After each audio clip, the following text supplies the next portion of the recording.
Hello बच्चों, कैसे हो आप सब। मैं कुछ भी कहने से पहले आप लोगों का बहुत शुक्रिया अदा करता हूं, धन्यवाद कहता हूं, थैंक यू कहता हूं आपका, जो आपने पहली वीडियो में इस संस्था के सपोर्ट किया, इतना कोऑपरेट किया। आप लोगों ने जो अपनी टाइम दे करके, अपना कीमती वक्त दे करके मुझे कोऑपरेट किया है, इसके लिए बहुत बहुत शुक्रिया।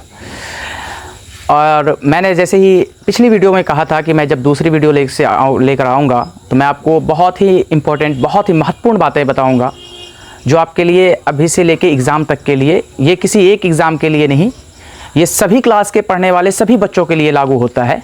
ऐसा है कि आप इसको अगर फॉलो करें तो 100% आप कामयाब होंगे।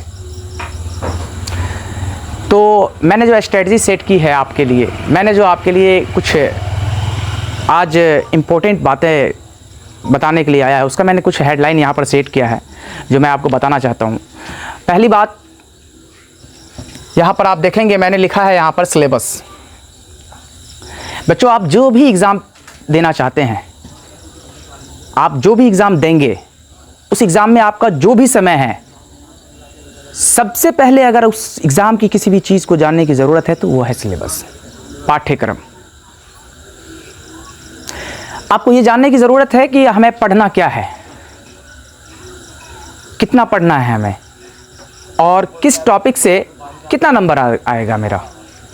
कई बार होता ये है कि हम लोग उस चीज़ को बहुत ज़्यादा पढ़ते हैं जिससे हमें एग्ज़ाम में क्वेश्चन हमें बहुत कम आता है, उस चीज़ को बहुत कम पढ़ते हैं जहाँ से हमें एग्ज़ाम में नंबर ज़्यादा आता है।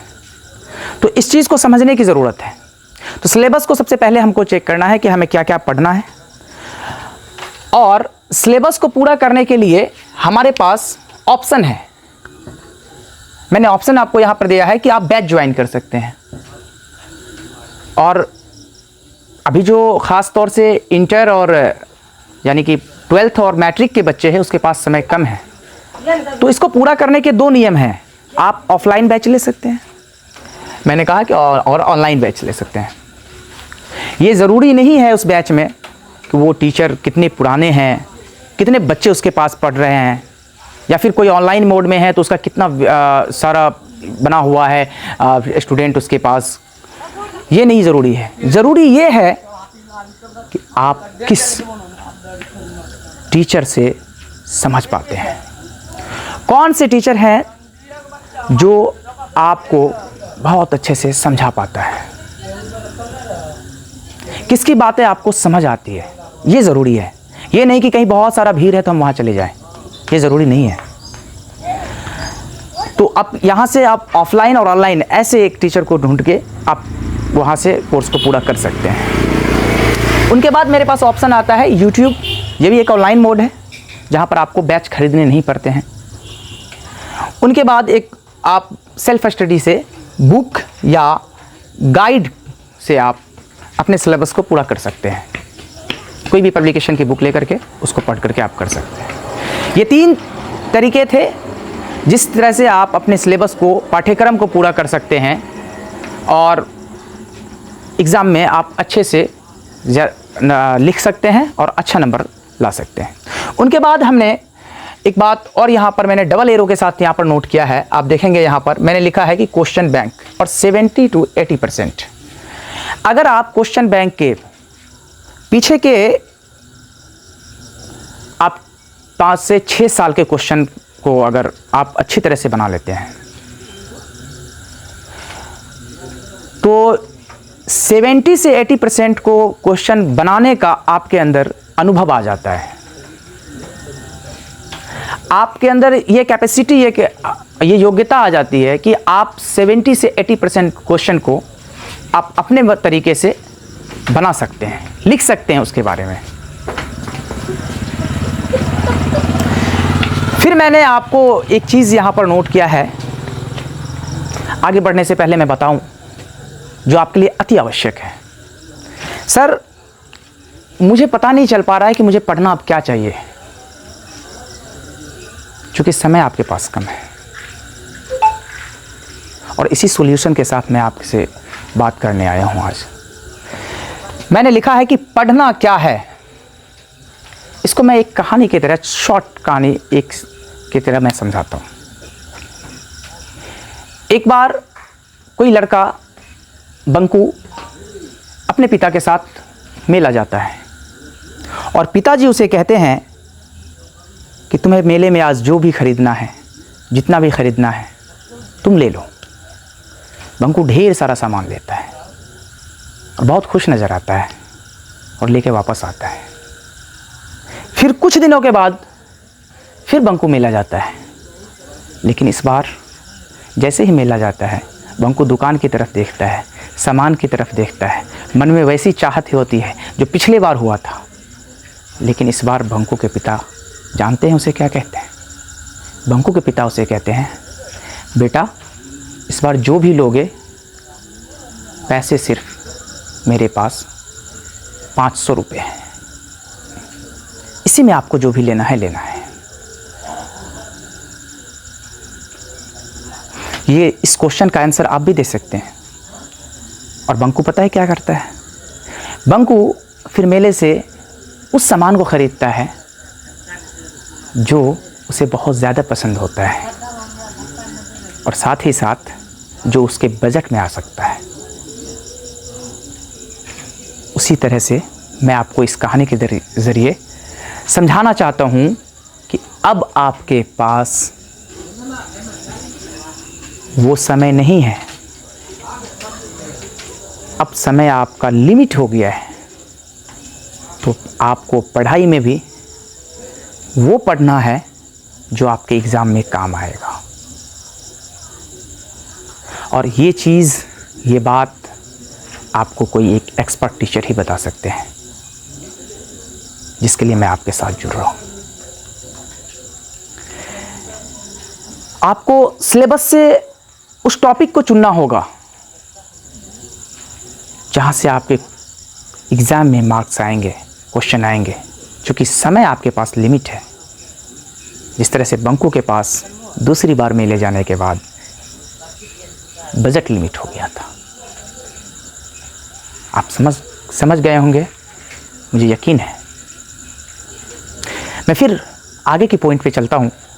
मैंने लिखा है कि पढ़ने के लिए, पढ़ने ही नहीं, दुनिया में किसी भी काम को करने के लिए और उसमें कामयाब होने के लिए आपको एक स्ट्रेटजी की ज़रूरत पड़ती है, एक मैपिंग की ज़रूरत पड़ती है।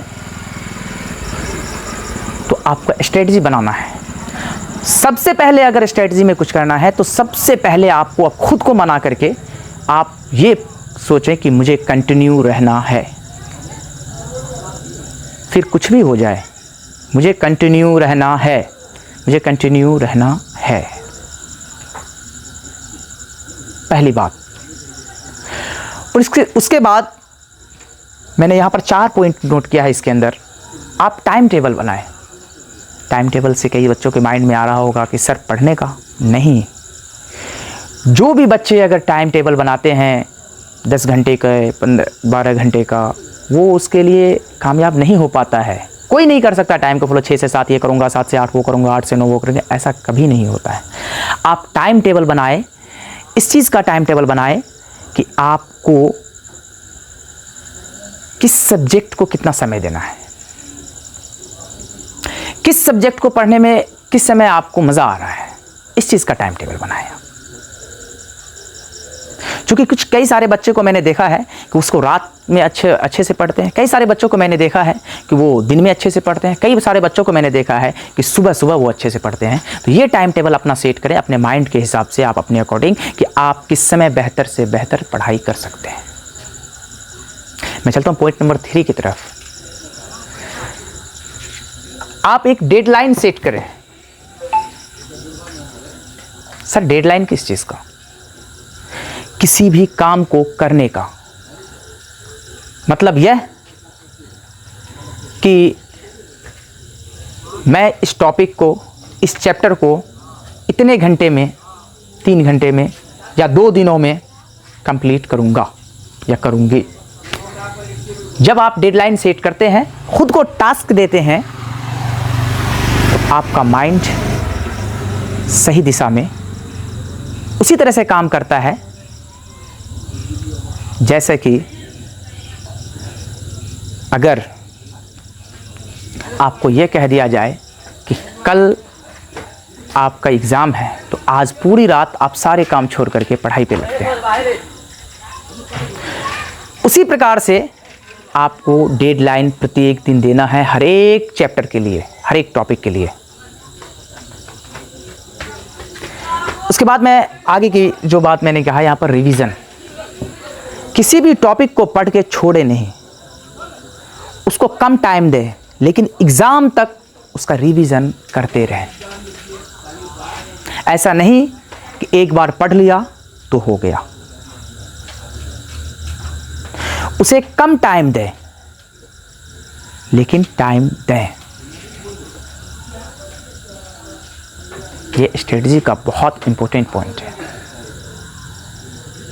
फिर मैं आपको मैं बताऊंगा आपको बाद में कि रिवीजन के जो क्या ऐसे नियम हैं जिससे आप बहुत कम समय में रिवीजन कर सकते हैं। मैं सिलेबस के बारे में भी आपको बताऊंगा नेक्स्ट वीडियो में। लेकिन फिर मैं देखता हूं कि यहाँ पर एक बात बच्चों के माइंड में आ रही होगी, सर आप जब पढ़ाएंगे तो कितने घंटे की क्लास होगी। मैं आपका बहुत ज़्यादा समय नहीं लूँगा, सिर्फ 3 घंटे की आपकी क्लास होगी। आप हमारे साथ ऑनलाइन जुड़ेंगे, बाकी के 21 घंटे आपके साथ आपके पास होंगे। और मैं यकीन दिलाता हूँ इस 3 घंटे की क्लास के साथ समय से पहले आपका सिलेबस मैं कंप्लीट करवाऊँगा। उनके बाद आप सेल्फ स्टडी कितना करेंगे, ये बच्चे के कैपेसिटी पे, कैपेबिलिटी पे निर्भर करता है कि बच्चे किस चीज़ को कितना जल्दी याद रख सकता है, लिख सकता है। जो बच्चे जितनी ही ज़्यादा अपने इच्छा शक्ति पे नियंत्रण करके और जितना ज़्यादा बच्चा ध्यान से किसी भी टॉपिक को पढ़ता है और समझता है, वो बच्चा को उतना ही कम समय लगता है। तो ये आपके नियंत्रण पे निर्भर करता है कि आपको किस टॉपिक पे कितना जल्दी समझ में आएगा। बाकी हमारी पूरी कोशिश होगी कि आपका काम बहुत ही सुलभ, बहुत ही आसान, बहुत ही बेहतर हो। और यकीन रखो, खुद पर कर सकते हो तुम, तुम्हारे सिवा कोई और नहीं। अगर कोई ये कहता है कि तुमसे नहीं हो सकता तो उसे कहो ठीक है, लेकिन फिर अपने को कहो कि यार तुम क्यों नहीं कर सकते। खुद को जगाओ। मैं अंतिम कथन कह के इस वीडियो से अलविदा कहूँगा। तुम वीर हो, तुम आने वाले भविष्य के एक बहुत बड़े पोस्ट पे, बहुत बड़े पद पे जाने वाले एक योद्धा हो। तुम्हें हारना नहीं है, तुम्हें रुकना नहीं है। आपको हमेशा आगे बढ़ते रहना है, आगे बढ़ते रहना है। कभी भी आपको रुकना नहीं है, निरंतर प्रयास करना है। और मैं आपको बता दूं, अगर आपका सबसे पहला कोई दोस्त है तो वो आप हैं, और आपका सबसे पहला कोई दुश्मन है तो वो आप हैं। क्योंकि अगर आप खुद के लिए काम नहीं करेंगे तो ये भूल जाएं कि जीवन में कोई भी व्यक्ति आपके लिए काम करेगा। क्योंकि कोई भी व्यक्ति अगर काम कराएगा तो वो अपने अनुसार कराएगा। इसी वजह से मैं कहता हूँ, बेटा उठो, भागो, दौड़ो, तब तक दौड़ो जब तक कि मंजिल ना मिल पाए। थकना नहीं है, रुकना नहीं है, बैठना नहीं है, बस मंजिल तक पहुंचने के बाद ही रुकना है। तो मुझे यकीन है कि आप सभी हमारी बात को समझ पाए होंगे। मैं इन्हीं बातों के साथ आप लोगों से अलविदा लेता हूँ। मैं नेक्स्ट वीडियो में आपके साथ फिर जुड़ूंगा और सिलेबस में आपको क्या पढ़ना है, किस टॉपिक से कितना क्वेश्चन आएगा, इसके एनालिसिस के साथ मैं आऊँगा। और रिवीजन कैसे होगा, क्लासेस कैसे होगी, ये सारी बातों के साथ मैं आऊँगा। जैसे ही लाइव ऑप्शन आपके चैनल पे, इस संस्था पे आता है, मैं आपके साथ कंटिन्यू क्लास से जुड़ जाऊँगा। और ये आप लोगों पे निर्भर करता है कि कितना जल्दी लाइव ऑप्शन आप दें। आप मेरा नंबर नोट कर सकते हैं। अगर कोई कन्फ्यूज़न हो कमेंट कर सकते हैं, कमेंट करें। कमेंट में जो भी वीडियो में आपको कमी लगे उसको भी ज़रूर बताएं, जो अच्छा ही लगे उसे भी बताएं। और आपका कमेंट और आप से हमें बहुत ही अपने अंदर परिवर्तन लाने की एक अचूक एक रास्ता है, जिससे हम अपने आप को और भी ज़्यादा अच्छा कर सकते हैं। नंबर आप नोट कर लेंगे यहाँ से 82 986 91 1 48। काशान सर, आपका काशान सर आपके साथ। धन्यवाद।